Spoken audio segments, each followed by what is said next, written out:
Start करते हैं magnetism chapter number 5, earth's magnetism and matter chapter का नाम है।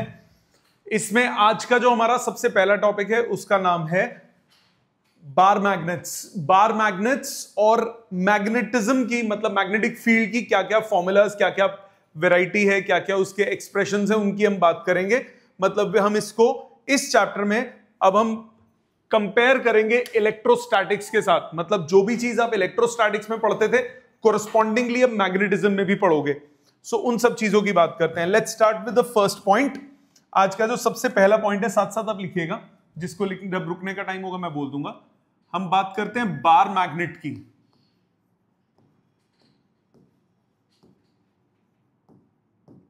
बार मैग्नेट क्या होता है, मैग्नेटिज्म आता कहां से, वो अगली से अगली क्लास में आएगा। पहले तो बार मैग्नेट क्या होता है। बार मैग्नेट एक बार की फॉर्म में होता है जिसमें दो पोल्स होते हैं, एक होता है नॉर्थ पोल और एक होता है साउथ पोल। एक इस तरह से पोल रॉड की फॉर्म में है, एक होता है नॉर्थ पोल, एक होता है साउथ पोल। जो overall length of the magnet होती है, मतलब कॉर्नर से कॉर्नर तक की जो लेंथ है, इस लेंथ को बोलते हैं geometrical length of a magnet.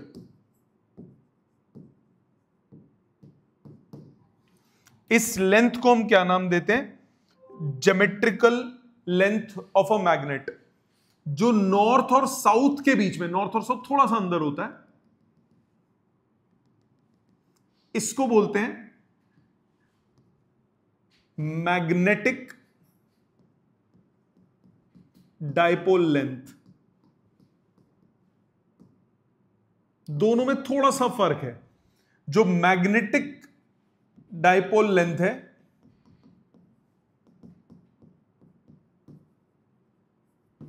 That is distance between north and south pole. ये approximately 0.84 times the length of the magnet होता है। Approximately 0.84 times geometrical length.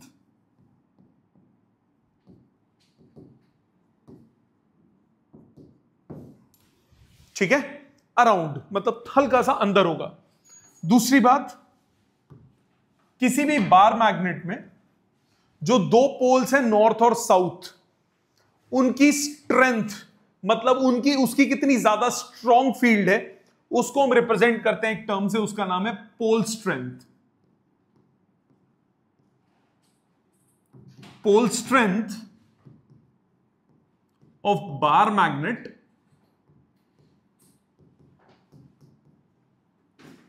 refers to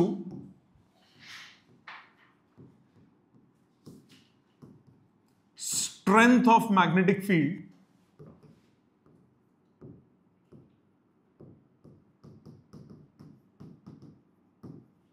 produced by the pole। किसी पोल की कितनी strong magnetic field है वो represent करता है। इसको हम दो फॉर्म में रिप्रेजेंट करते हैं। इसको हम स्मॉल m लिखते हैं या फिर कई बार हम QM लिख देते हैं। दोनों में से कुछ भी लिख सकते हो। स्मॉल m भी लिख सकते हैं, QM भी लिख सकते हैं। मतलब एक बार मैग्नेट में दो पोल्स होंगे नॉर्थ और साउथ। नॉर्थ को हम लिखेंगे +m, साउथ को लिखेंगे -m। ये पोल स्ट्रेंथ है, इक्वल एंड अपोजिट। +m लिखो या +QM लिखो कोई फर्क नहीं पड़ता, -QM लिखो कोई फर्क नहीं पड़ता। दोनों पोल्स के बीच का जो डिस्टेंस है ये मान लिया 2L। तो इसमें हम मैग्नेटिक मोमेंट डिफाइन करेंगे। मैग्नेटिक मोमेंट यानी वही dipole moment. Electric dipole moment क्या होता है? इलेक्ट्रिक डायपोल मोमेंट क्या होता है? Charge into distance. Magnetic dipole moment क्या होता है? मैग्नेटिक डायपोल मोमेंट होता है pole strength into distance. Magnetic dipole moment कितना हो जाता है?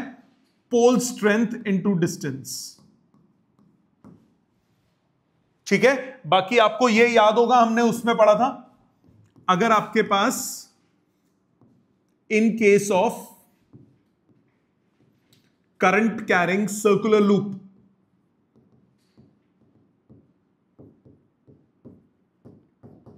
मैग्नेटिक मोमेंट कितना हो जाता है? NIA, याद है ना? बार मैग्नेट के लिए कितना हो जाता है?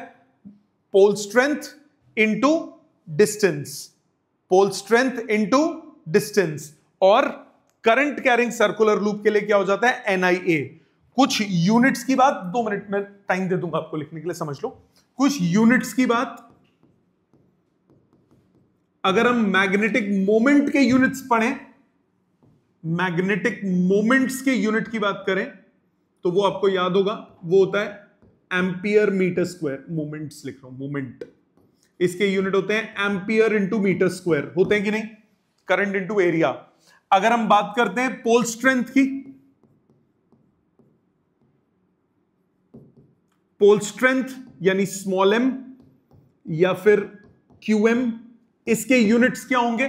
आप खुद सोचो। Magnetic moment divided by length करूंगा तो पोल स्ट्रेंथ बनेगा। मैग्नेटिक मोमेंट के कितने हैं? Ampere metre square divided by metre, कितना हुआ? Ampere metre. तो पोल स्ट्रेंथ के यूनिट्स क्या हो जाएंगे? Ampere metre. ठीक है, समझ में आ गया? तो मैंने क्या बोला? बार मैग्नेट में एक बार होती है, बार की टोटल लेंथ को बोलते हैं geometrical length of the bar magnet.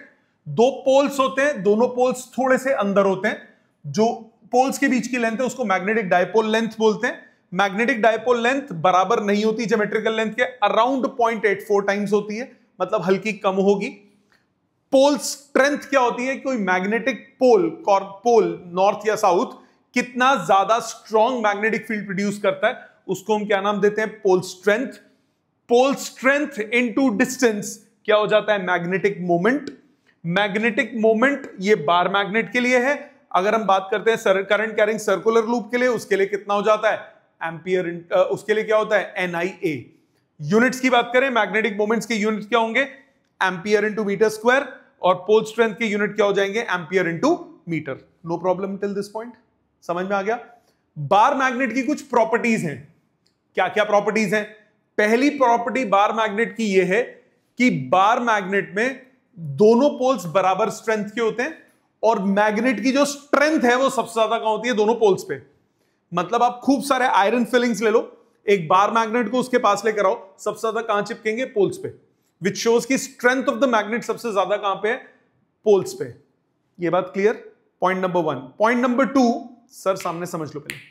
Point number 2, bar magnet को अगर आप फ्रीली सस्पेंड करोगे तो वो नॉर्थ साउथ डायरेक्शन में पॉइंट करता है। मतलब उसका नॉर्थ पोल कहां पॉइंट करेगा? अर्थ के नॉर्थ की तरफ। उसका साउथ कहां पॉइंट करेगा? अर्थ के साउथ की तरफ। तो बार मैग्नेट को जब आप फ्रीली सस्पेंड करते हो तो उसका नॉर्थ साउथ कहां पॉइंट करता है? अर्थ के नॉर्थ साउथ की तरफ।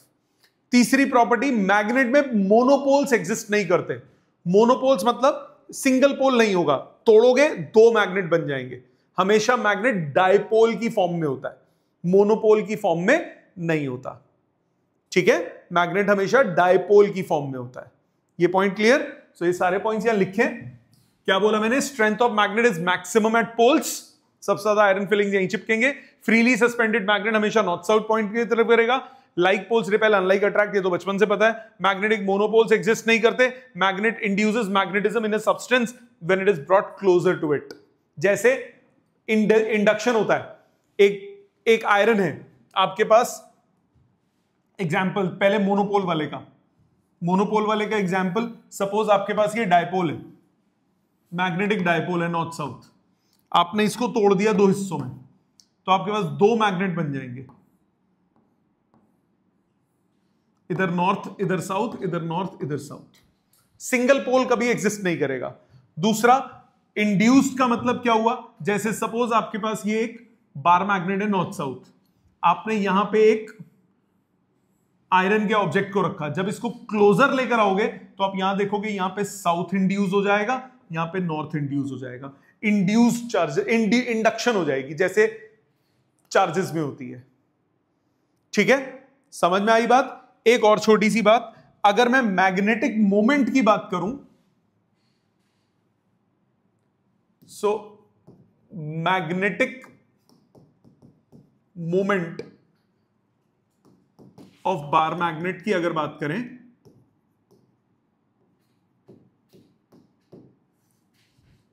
चेंज इन मैग्नेटिक मोमेंट तो कर चुके हैं।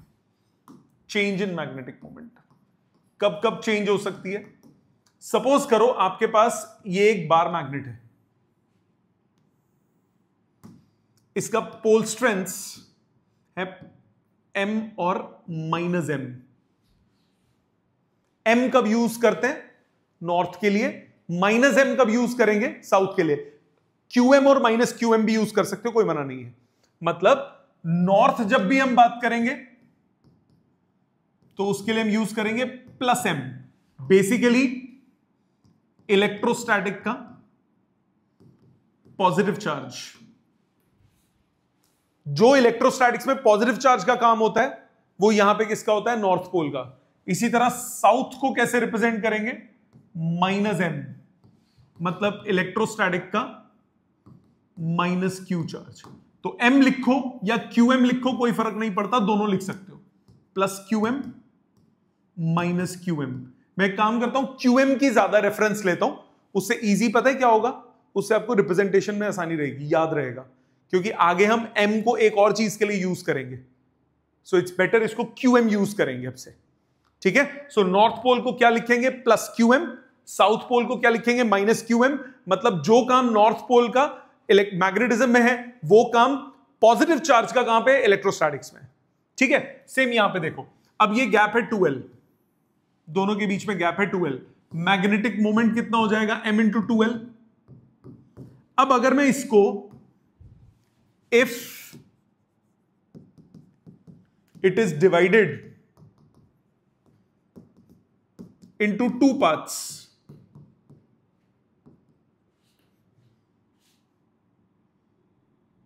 perpendicular to its length, मतलब मैंने इसको ऐसे तोड़ दिया, LL लेंथ के 2 बना दिए, तो अब क्या होगा? न्यू मैग्नेटिक मोमेंट कितनी हो जाएगी? पोल स्ट्रेंथ इनटू L, मतलब ओरिजिनल मैग्नेटिक मोमेंट का हाफ।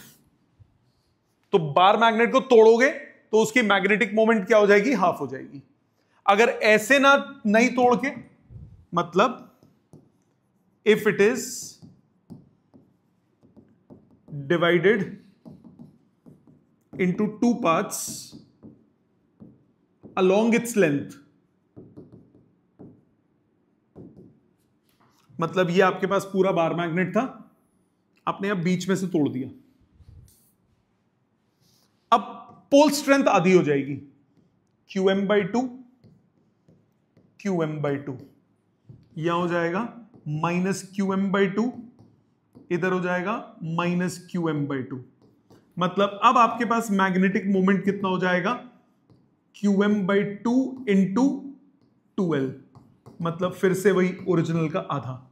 एक मिनट, m लिख दिया मैंने, qm मैंने बोला, qm लिखेंगे ताकि कंफ्यूजन आगे जाके नहीं होगी। ये qm और यहां पे भी qm। क्या ये बात समझ में आती है? क्लियर सबको? तो बार मैग्नेट को आप हॉरिजॉन्टली तोड़ो या ऐसे वर्टिकली तोड़ो, मिडल पॉइंट से, पोल स्ट्रेंथ दोनों ही केसेस में क्या हो जाएगी? हाफ हो जाएगी। समझ में आ गया? क्लियर? यहां तक लिख लो पहले बेटा, इसमें जो लिखना है लिख लीजिए, फिर हम आगे चलेंगे। Next, magnetic field. अब इलेक्ट्रोस्टैटिक्स से इसको कंपेयर करते हैं। इलेक्ट्रोस्टैटिक्स में आप मैग्नेटिक फील्ड को कैसे डिफाइन करते, इलेक्ट्रिक फील्ड को कैसे डिफाइन करते थे? It is a space around a charge in which electrostatic force of attraction और repulsion can be experienced by any other charge. वैसे ही मैग्नेटिक फील्ड को इसकी फॉर्म में रिप्रेजेंट कर सकते हो, क्या बोलोगे? It is a space around a magnet और a current carrying conductor in which magnetising force can be experienced. याद है ये बात? स्ट्रेंथ ऑफ इलेक्ट्रिक फील्ड को कैसे डिफाइन करते थे? किसी भी पॉइंट पे force experienced by a unit positive test charge. उसी तरह यहां पे force experienced by a unit north pole. मतलब स्टेटमेंट्स सामने देखो, क्या बोला? Space around a magnet in which the electrostatic experienced by this, और आपको क्या बोला? Magnetic field intensity at a point is the force experienced by unit north pole placed at that point. मतलब जो आप इलेक्ट्रोस्टैटिक्स में कंपैरिजन करें, electrostatics में और मैग्नेटिज्म में इलेक्ट्रोस्टैटिक का पॉजिटिव चार्ज यहां क्या बन जाएगा, नॉर्थ पोल। इलेक्ट्रोस्टैटिक का नेगेटिव चार्ज यहां पे क्या बन जाएगा, साउथ पोल।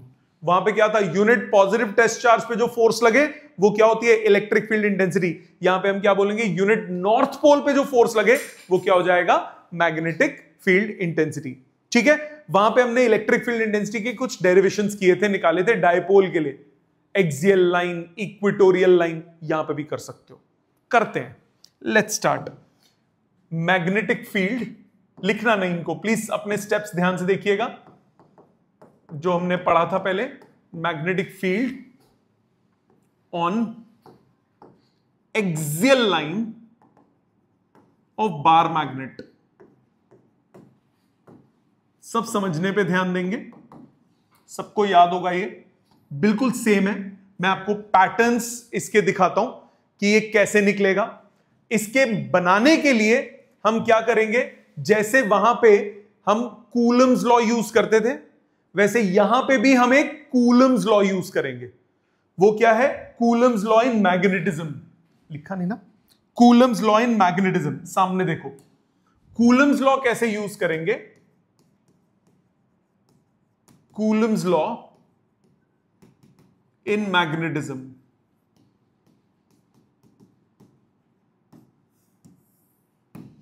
ये कूलम्स लॉ क्या कहता है, कहता है force between any two poles is directly proportional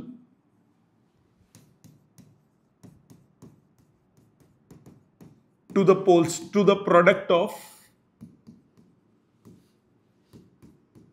pole strengths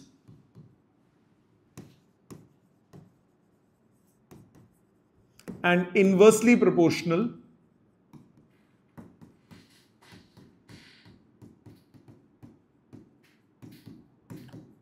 to the square of distance between the poles.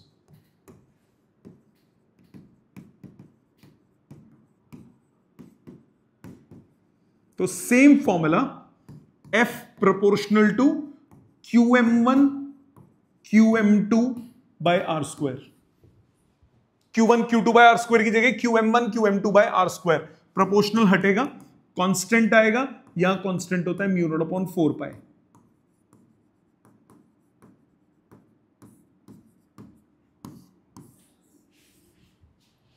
ठीक है, यहां कांस्टेंट क्या हो जाता है, QM1 और QM2, मतलब कौन सा, पोल स्ट्रेंथ्स।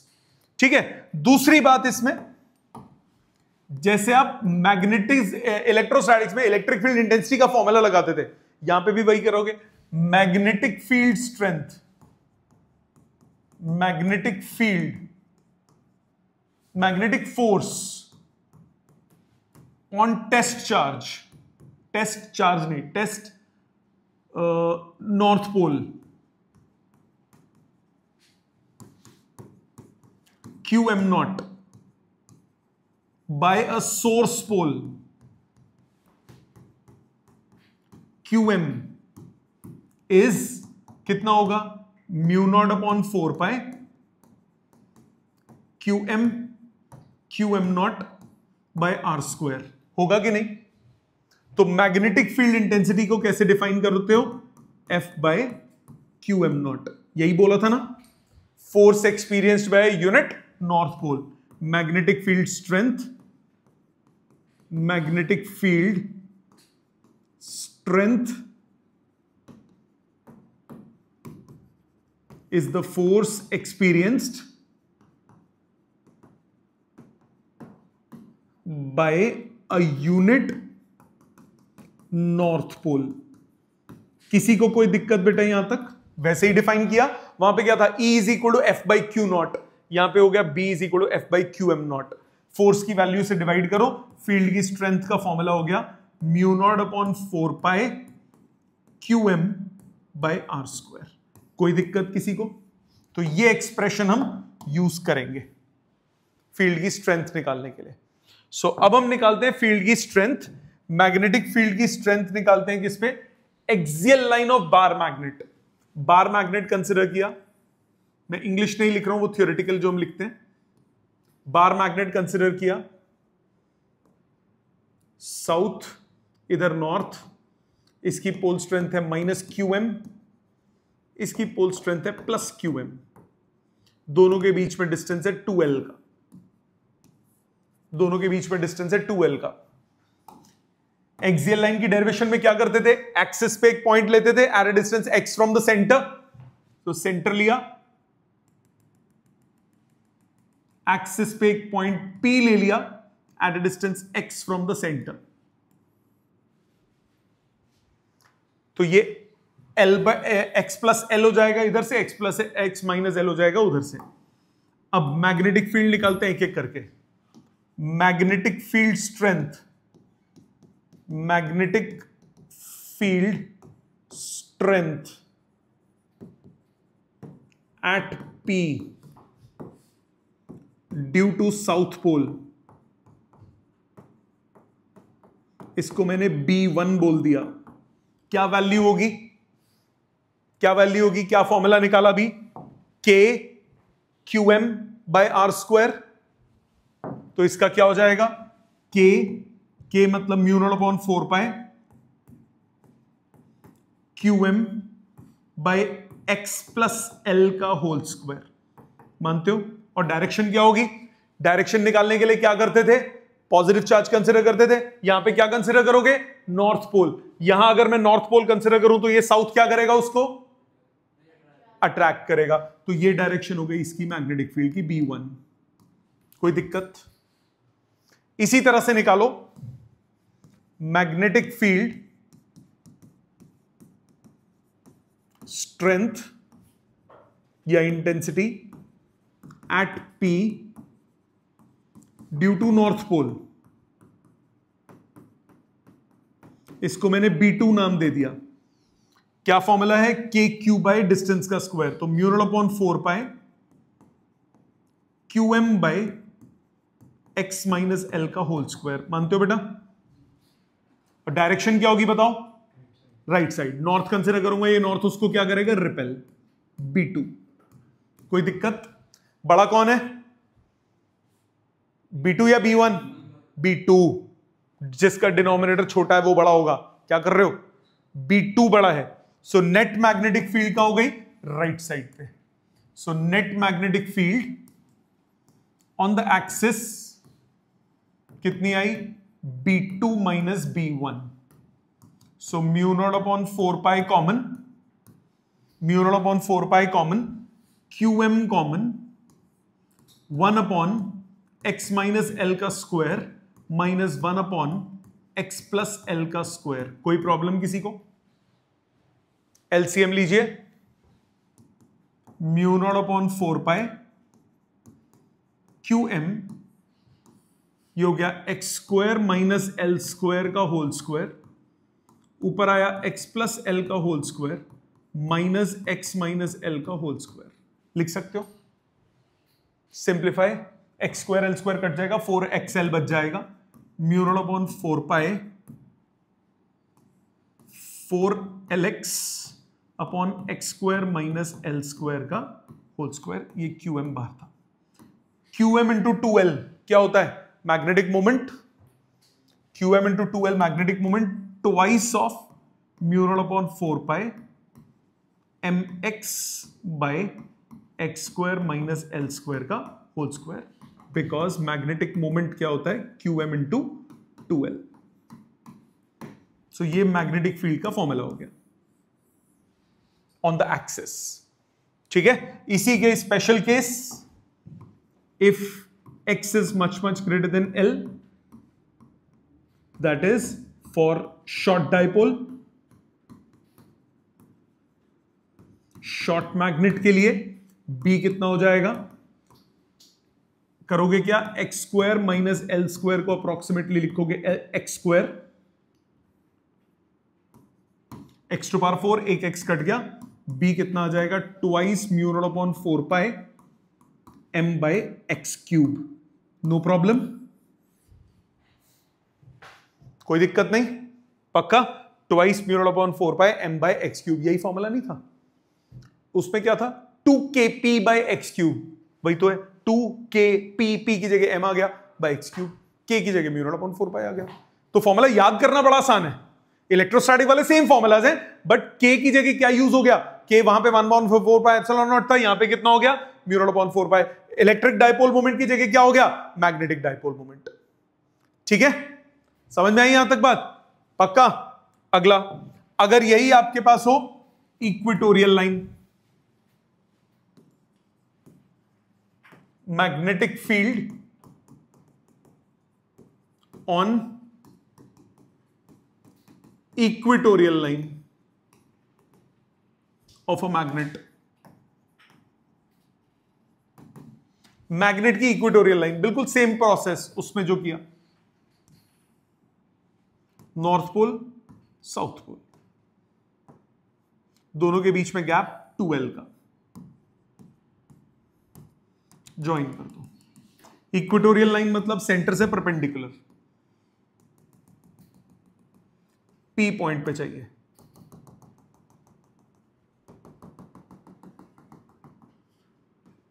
X हाइट, ठीक है। मैग्नेटिक फील्ड निकालते हैं। Magnetic field at P, magnetic field at P due to north pole,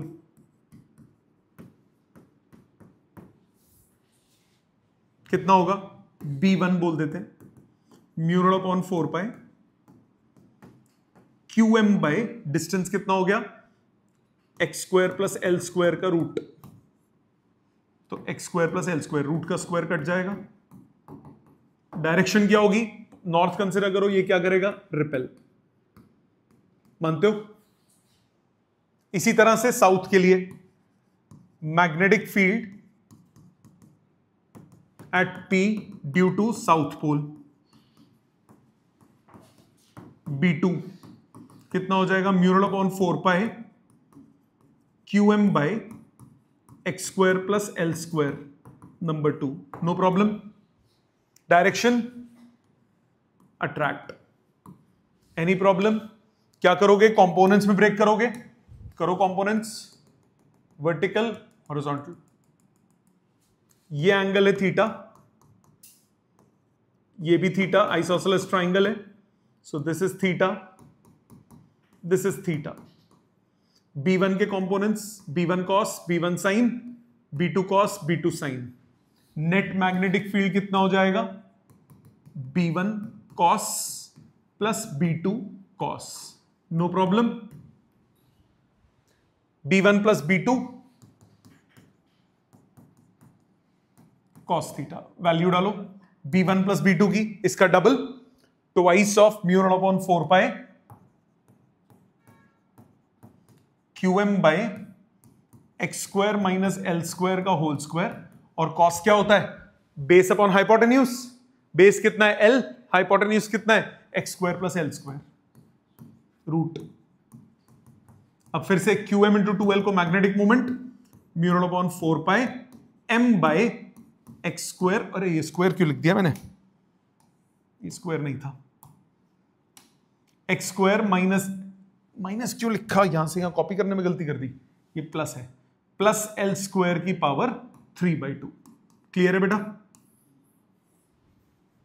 easy है ना? सेम चीज है। सो इसमें भी अगर हम बात करें for short dipole, for short dipole x square plus L square को अप्रोक्सीमेटली लिखेंगे एल एक्स स्क्वायर, क्योंकि आप एल को क्या कर दोगे? नेग्लेक्ट कर दोगे। एक्स बहुत बड़ा है एल के कंपैरिजन में, सो बी का फॉर्मूला कितना आ गया? Mu naught upon 4 pi M by x cube.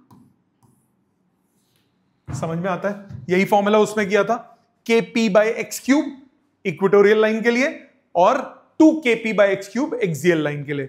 सबको क्लियर है? आ गया सबको समझ? इसको लिखने की जरूरत नहीं है, ये आपने सब लिखे हुए हैं, सबको अच्छे से आते हैं ना ये। अब इसमें एक और केस, आपको याद है डाइपोल आपने पढ़ा था कि अगर आप डाइपोल को मैग्नेटिक फील्ड में रखो, इलेक्ट्रिक फील्ड में रखो तो उस पर टॉर्क लगती है, सेम डेरिवेशन इसमें भी है। Torque on bar magnet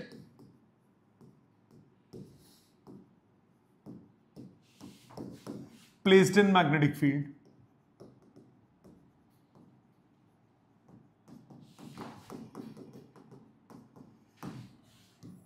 torque कैसे लगेगी, सेम कॉन्सेप्ट। क्या कॉन्सेप्ट? सबसे पहले यूनिफॉर्म मैग्नेटिक फील्ड कंसिडर की,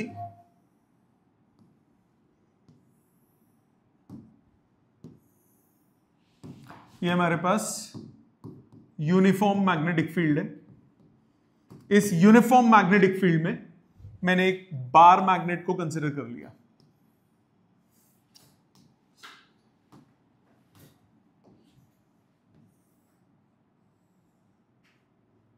एक बार मैग्नेट को मैंने इसमें कंसिडर कर लिया।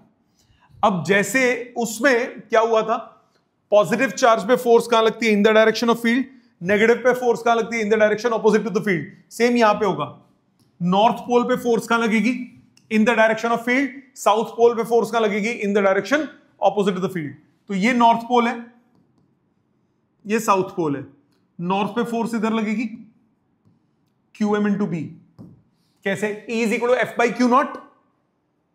वैसे इसमें फोर्स क्या हो गया, चार्ज इंटू इलेक्ट्रिक फील्ड, यहां पे होगा force is equal to pole strength into magnetic field, और इसमें क्या होगा, उल्टी तरफ minus QM into B. So net force acting will be 0, force 0 हो जाएगी, but line of action of forces is different.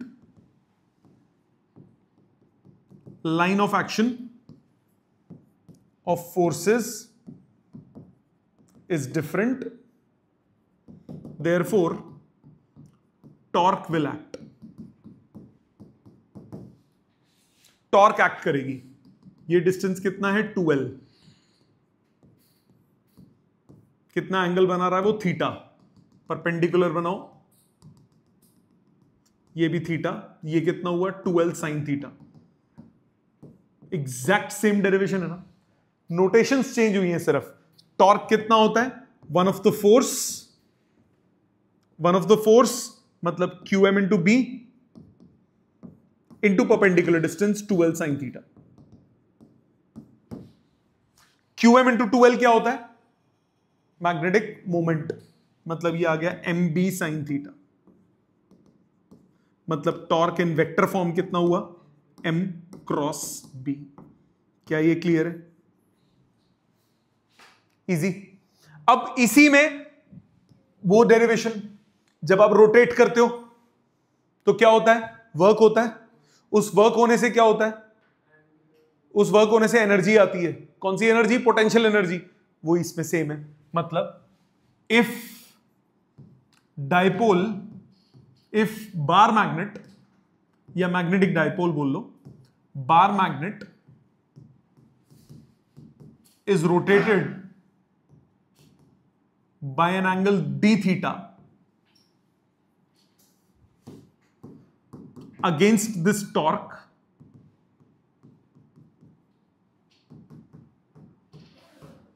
then work must be done. कार्य करना पड़ेगा। वर्क डन कितना होता है, टाउ डी थीटा। टॉर्क यहां पे कितना है, M cross B, MB sine theta.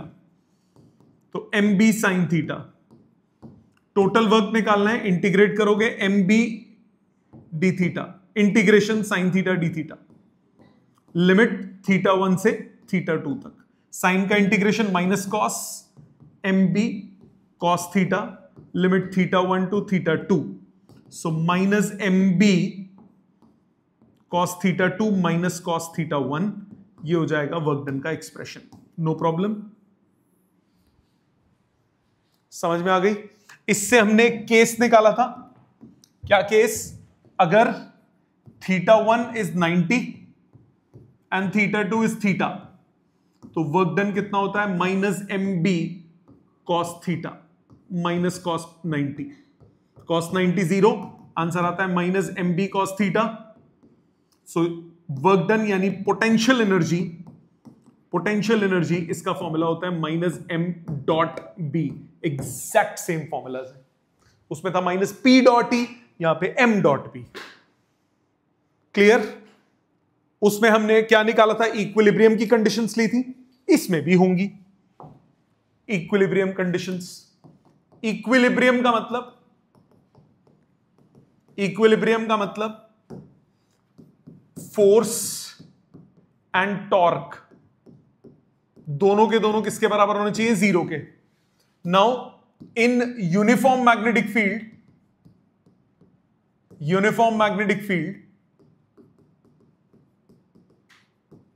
Force तो 0 होती है। For torque to be 0, sine theta क्या होना पड़ेगा? 0। मतलब थीटा कितना होना चाहिए? 0 या फिर 180। यस और नो? अगर थीटा 0 है, if theta is 0, then when a bar magnet is slightly disturbed,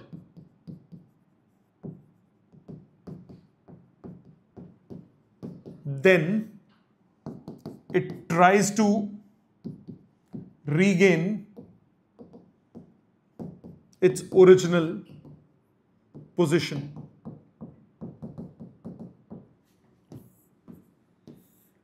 ये मैग्नेटिक फील्ड है, डायपोल ऐसे है,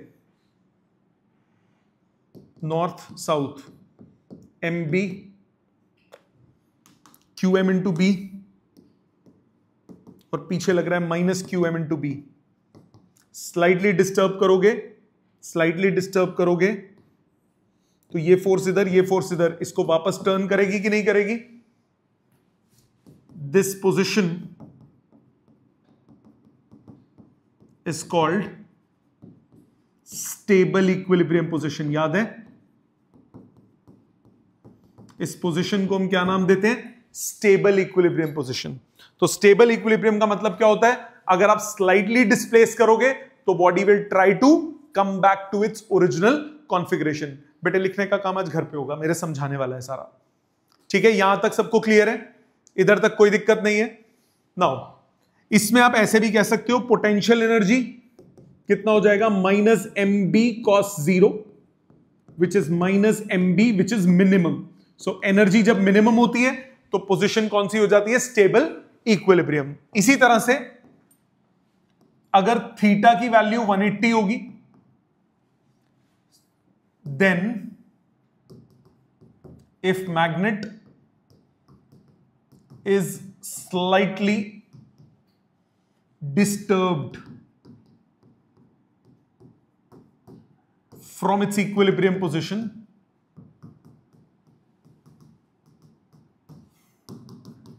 it moves further away। ये मैग्नेटिक फील्ड है। एक बार मैग्नेट को जो कि इक्विलिब्रियम पे पोजीशन पे, यहां है नॉर्थ, यहां है साउथ, इधर हो गया plus Q M into B, इस तरफ हो गया minus Q M into B. अब स्लाइटली अब डिस्प्लेस करो, ये लिखूंगा नहीं, एक काम करते हैं नॉर्थ साउथ लिखता हूं सिर्फ। स्लाइटली डिस्प्लेस करूंगा जब मैं, तो नॉर्थ पे फोर्स लगेगी कहां? इस तरफ। साउथ पे फोर्स लगेगी इस तरफ। ये फर्दर आगे मूव करेगा, तो it will try to move further away from equilibrium. This equilibrium position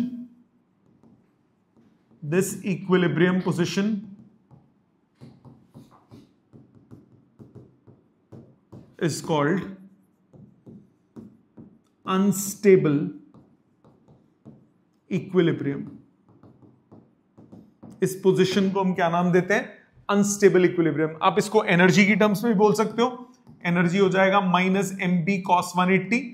cos 180 क्या होता है? -1, तो plus M B which is maximum. So energy जब मैक्सिमम होती है तो कौन सा इक्विलिब्रियम होता है? अनस्टेबल। मिनिमम होती है तो कौन सा इक्विलिब्रियम होता है? स्टेबल। ध्यान है बात। एक और चीज पढ़ी थी इलेक्ट्रोस्टैटिक्स में, कि अगर हम स्लाइटली स्टेबल इक्विलिब्रियम से डिस्प्लेस करते हैं तो वो एग्जीक्यूट करता है SHM। यहां पे भी है और ये बहुत बार आई हुई है एग्जाम में। मैंने क्या बोला? When bar magnet is slightly displaced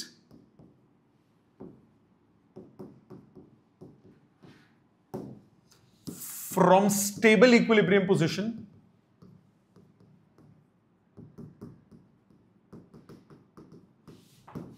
it executes SHM।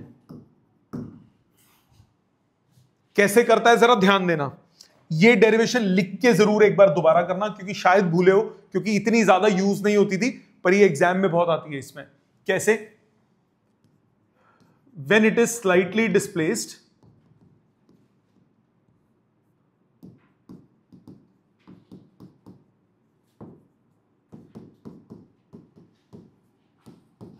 Then restoring torque will act.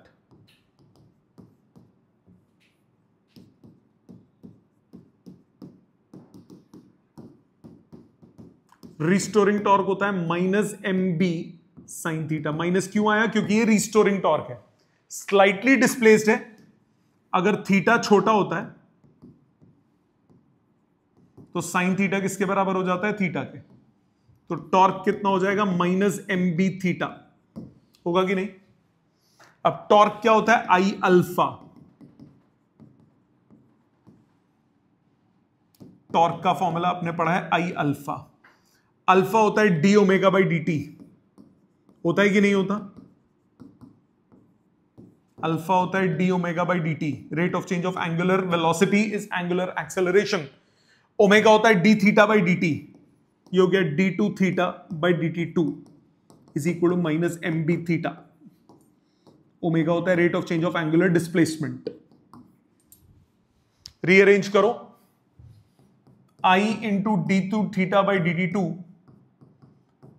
Plus mb theta equal to 0। Divide कर दो पूरी इक्वेशन को I से। D two theta by d t two plus mb by I into theta equal to 0। ये किसकी equation है? Differential equation of rotational SHM। This equation is of differential equation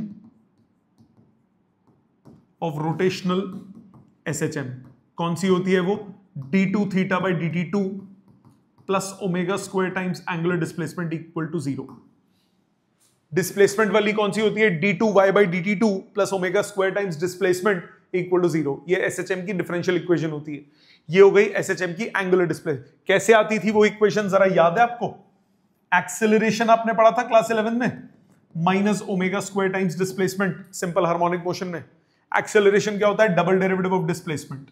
d2y by d t two is minus omega square displacement. इसको left लाओ, d2y by d t two plus omega square times displacement equal to 0। Same है कि नहीं? मतलब omega square हो गया mb by I, मतलब omega हुआ root of mb by I, मतलब 2 पाई बाई टी हुआ root of mb by I क्या है? Moment of inertia. तो टाइम पीरियड कितना हुआ? 2 pi root I by mb। ये टाइम पीरियड का एक्सप्रेशन हो गया और ये काफी काम आएगा, इंपॉर्टेंट है। ये डेरिवेशन भी बहुत इंपॉर्टेंट है। ठीक है, समझ में आई? इसको अपने हाथ से लिखो, अगर कोई स्टेप अनक्लियर हो तो अभी पूछ लो। Next, solenoid as a bar magnet. ध्यान देना बेटा,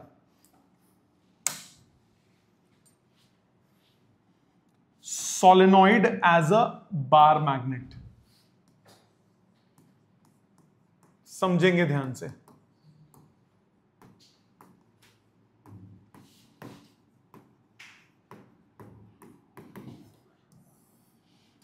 कोई भी सोलेनॉइड जो है वो बार मैग्नेट की तरह बिहेव करता है। कोई भी सोलेनॉइड जो है वो बार मैग्नेट की तरह बिहेव करता है। कैसे बिहेव करता है?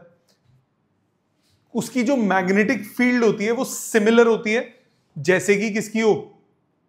बार मैग्नेट की। कैसे होती है जरा ध्यान दो। ये आपके पास सोलेनॉइड है,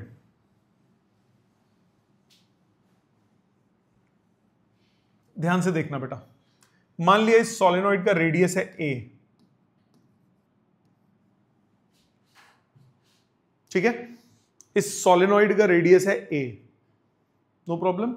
नाउ इस सोलेनॉइड में ये centre of solenoid,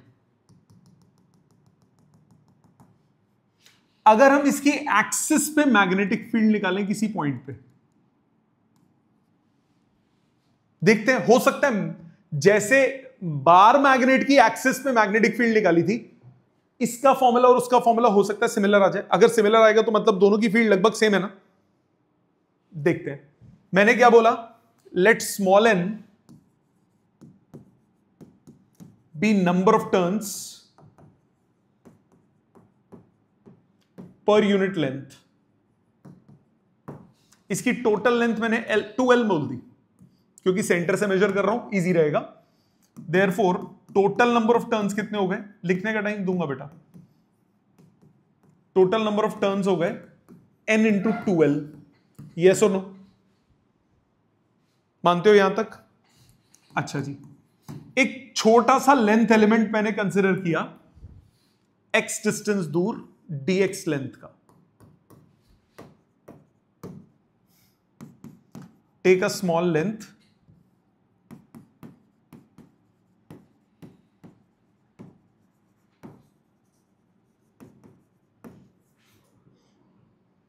of length dx at a distance x from center of solenoid। Solenoid से सेंटर से x डिस्टेंस दूर एक छोटा सा लेंथ एलिमेंट कंसिडर किया। Number of turns in dx length कितने हो जाएंगे, n इंटू dx। मानते हो बेटा?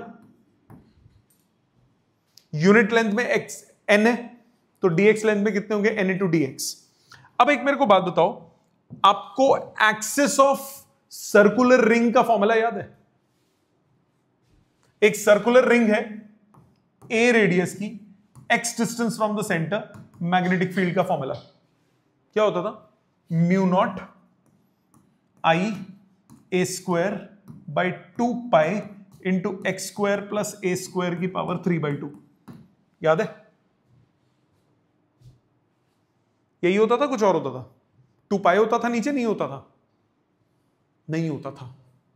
यह फॉर्मूला होता था एक्सिस का, यह फॉर्मूला होता था एक्सिस का, mu naught I A square by 2 x square plus A square की पावर 3/2। अब मैंने ये जो dx लेंथ कंसिडर किया ना, इसकी वजह से मैग्नेटिक फील्ड निकालता हूं। Magnetic field at P due to small coil of length dx, वो कितना हो जाएगा, small magnetic field mu naught I A square by 2, x की जगह हुआ इधर से डिस्टेंस, इधर से डिस्टेंस कितना हुआ, ये डिस्टेंस कितना हुआ, ये डिस्टेंस हुआ, ये x है, ये l है, इस डिस्टेंस को ले लेते हैं r। x उसमें ये था ना, हम जब एक्सिस वाला डेरिवेशन करते थे, ये डिस्टेंस ले लेते हैं r। अब ये r कितना होगा, r सेंटर से, सॉरी r डिस्टेंस ले लिया फ्रॉम द सेंटर, हमने इस P पॉइंट का डिस्टेंस ले लिया r फ्रॉम द सेंटर, तो ये डिस्टेंस कितना हो गया, r माइनस एक्स, ये डिस्टेंस हो गया r माइनस एक्स का स्क्वायर, एक्स स्क्वायर की जगह क्या यूज हो गया, r माइनस एक्स का स्क्वायर प्लस ए स्क्वायर की पावर 3/2। यही फॉर्मूला होता है। नंबर ऑफ टर्न्स भी लेने पड़ेंगे, नंबर ऑफ टर्न्स कितने, n into dx, n into D x. ये चीज क्या हो गई? ये हो गया number of turns, number of turns. यहां तक कोई दिक्कत? ठीक है, अब जरा ध्यान दो, ध्यान से सुनो। उसी पैटर्न में लाओ, mu naught upon 4 pi use करते थे, mu naught upon 4 pi use होता था, तो उस पैटर्न में लाओ twice of mu naught upon 4 pi I A square pi A square, pi से मल्टीप्लाई डिवाइड, 2 से मल्टीप्लाई डिवाइड, ताकि म्यू नॉट अपॉन 4 पाई ना हिले, into N D x divided by R minus x का square plus ए square की power 3/2। If r is much greater than x and r is also much greater than a, then r minus x का square plus ए square को आप approximately are square लिखेंगे, तो ये formula बन गया स्मॉल मैग्नेटिक फील्ड का, twice of mu naught upon 4 pi I into pi A square n D x divided by r cube. Total निकालना है, इंटीग्रेट कर दो, टोटल मैग्नेटिक फील्ड के लिए इंटीग्रेट करो, twice of mu naught upon 4 pi I into pi A square into N upon are cube integration dx. Dx की limits क्या होंगी? डीएक्स ये छोटा एलिमेंट है, एक्स की लिमिट क्या है? माइनस एल से लेकर प्लस एल तक इंटीग्रेट करना पड़ेगा पूरे सोलेनॉइड के लिए, तो माइनस एल से लेकर प्लस एल तक इंटीग्रेट करो। फॉर्मूला क्या बना? बी की वैल्यू कितनी आई? बी की वैल्यू आई twice mu naught upon 4 pi I into pi A square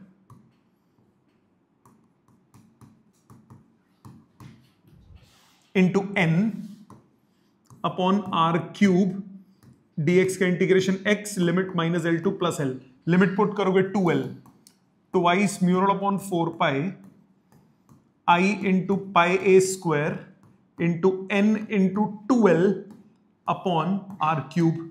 N into 2l क्या है?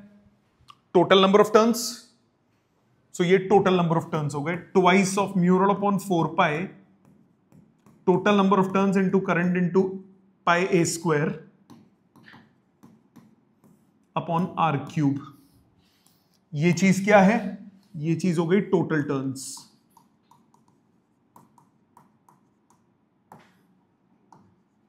ये चीज क्या हो गई? Magnetic moment, NIA। ये क्या हो गया? Magnetic moment.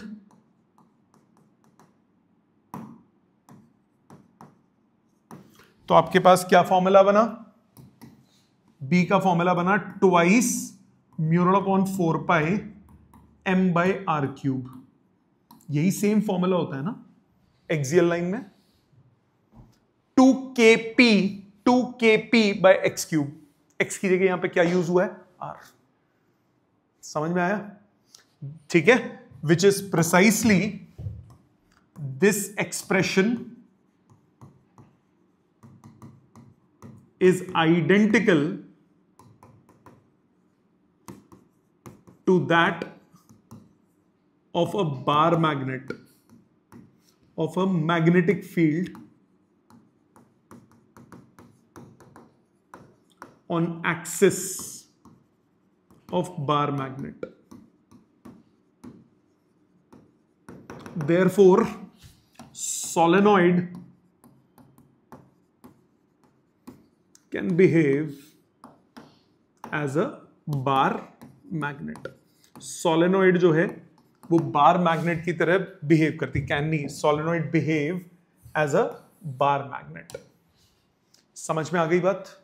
क्लियर? ये एनसीईआरटी में डेरिवेशन गिवन है, एक बार आई है बस पेपर में, स्कूल में भी नहीं कराते पर कभी भी आ सकती है, सिलेबस में है, सिलेबस में, स्कूल में नहीं कराएंगे, सिलेबस में है। इसकी बार मैग्नेट की कैसी बनती है? मैग्नेटिक लाइंस ऑफ फोर्सेस गेरी, मैग्नेटिक लाइंस ऑफ फोर्सेस इसकी ऐसे बनती है, नॉर्थ टू साउथ बाहर और अंदर साउथ टू नॉर्थ। तो मैग्नेटिक लाइंस ऑफ फोर्सेस वही सिमिलर है जो आपने पहले इलेक्ट्रिक लाइंस ऑफ फोर्सेस में पढ़ी थी। मैग्नेटिक लाइंस ऑफ फोर्सेस क्या होंगी? मैग्नेटिक लाइंस ऑफ फोर्सेस होती है पाथ स्ट्रेट और curved, tangent to at any point gives the direction of magnetic field at that point. क्या क्या प्रॉपर्टीज है?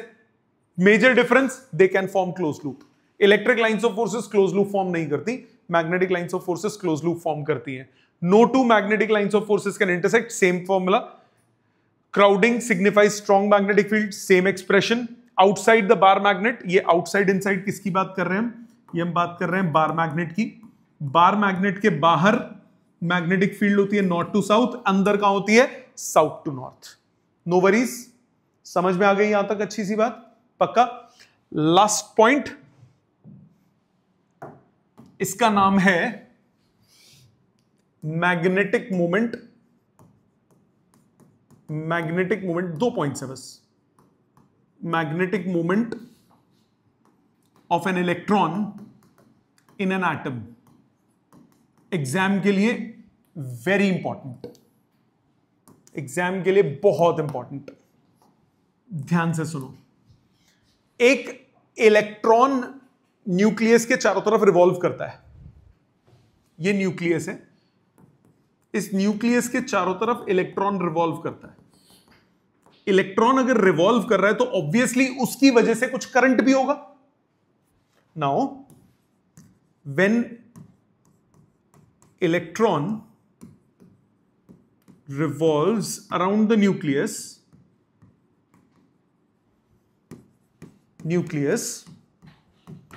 then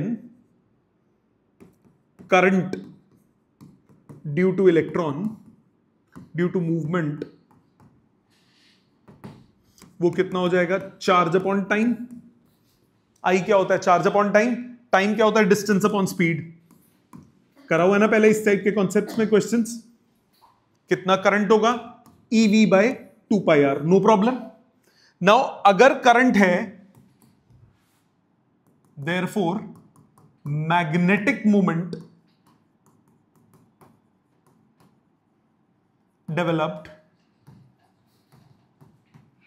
वो कितना हो जाएगा? करंट इंटू एरिया, मतलब करंट इंटू πr स्क्वायर, मतलब EV by 2πr into πr square, मतलब मैग्नेटिक मोमेंट हो जाएगा हाफ EVR। चैप्टर 4 में किए थे ऐसे कंसेप्ट्स। बट अब हम बात कर रहे हैं स्पेसिफिकली एटम की, हाइड्रोजन एटम की। For hydrogen atom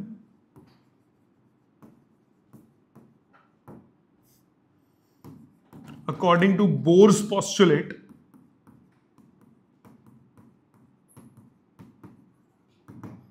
so Bohr's postulate क्या बोलता है? angular momentum is mvr, ये किसके बराबर होता है? nh upon 2π।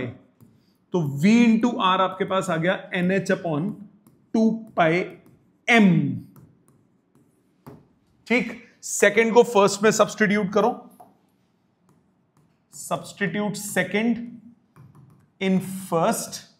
जब आप सेकेंड को फर्स्ट में सब्स्टिट्यूट करोगे, मैग्नेटिक मोमेंट आ जाएगा हाफ E, VR की value NH upon 2πm।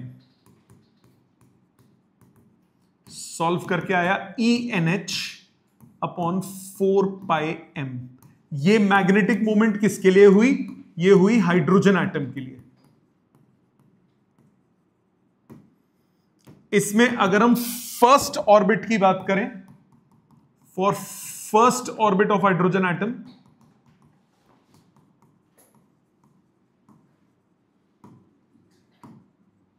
Magnetic moment हो गई, n को 1 डाल दोगे, principal quantum number, magnetic moment हो गया EH अपॉन 4πm, इसको बोलते हैं म्यू बी, इसका नाम है bourse magneton.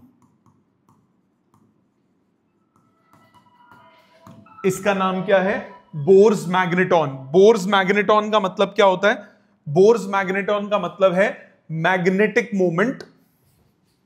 Bourse magneton, bourse magneton is magnetic moment associated with the electron in first orbit of hydrogen atom. Magnetic moment electron की first orbit of hydrogen atom में, इसकी value होती है 9.27 into 10⁻⁻24 ampere metre square. Magnetic moment है, units क्या होंगे? Ampere metre square. समझ में आ गया? बहुत इंपॉर्टेंट है एग्जाम के लिए, बहुत इंपॉर्टेंट. ठीक, आज का लास्ट पॉइंट, इसका नाम है Gauss theorem in magnetism. Same वहां पे क्या पढ़ा था? इलेक्ट्रोस्टैटिक में क्या पढ़ा था? Surface area, surface integral of electric field, integral E dot ds किसके बराबर होता था? किसके बराबर होता था? 1/ε0 टाइम्स द चार्ज एनक्लोज्ड. ठीक है, यहां पे सिंगल पोल तो एग्जिस्ट नहीं करता, जैसे डाइपोल एग्जिस्ट करेगा तो टोटल पोल स्ट्रेंथ कितनी हो जाएगी? 0. तो ये क्या बोलता है? गॉस थ्योरम क्या बोलता है? According to it,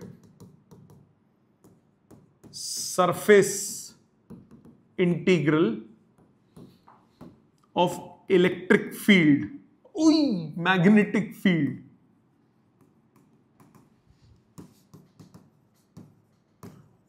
over a closed surface is always 0. इसको मैग्नेटिक फ्लक्स बोलते हैं. ये कहलाता है magnetic flux. Integration B dot ds, ये हमेशा क्या होगा? 0. क्यों होगा 0? Because monopoles do not exist. Magnetic monopole कभी एग्जिस्ट नहीं करते. मैग्नेटिक हमेशा क्या होता है? डाइपोल की फॉर्म में एग्जिस्ट करता है. वैसे एक्चुअल में ये क्या है? Integral B dot ds is μ0 times plus QM minus QM. दोनों पोल्स है ना, तो आंसर कितना हो गया? 0. इसमें μ0 टाइम्स होता है, 1/ε0 टाइम्स नहीं होता, इसमें μ0 टाइम्स होता है. ठीक है, सो ओवरऑल कितना आ जाएगा? 0. समझ में आ गया? तो आज का ही जितना काम था घर जाके अच्छे से रिवाइज कीजिए. लिखा आज नहीं है, टाइम नहीं मिला, आप प्लीज घर जाके जरूर लिखिएगा. अभी पीडीएफ शेयर कर दूंगा मैं ग्रुप में. कोई दिक्कत आए मार्क कीजिए, क्लास में पूछिए. होमवर्क का छोटा सा, इसके बाद एक न्यूमेरिकल एक्सरसाइज है. Topic number 5.13 homework, numericals, topic 5.13. ये मुझे अटेम्प्ट चाहिए, थोड़े से ही क्वेश्चंस. ठीक है, थैंक यू वेरी मच.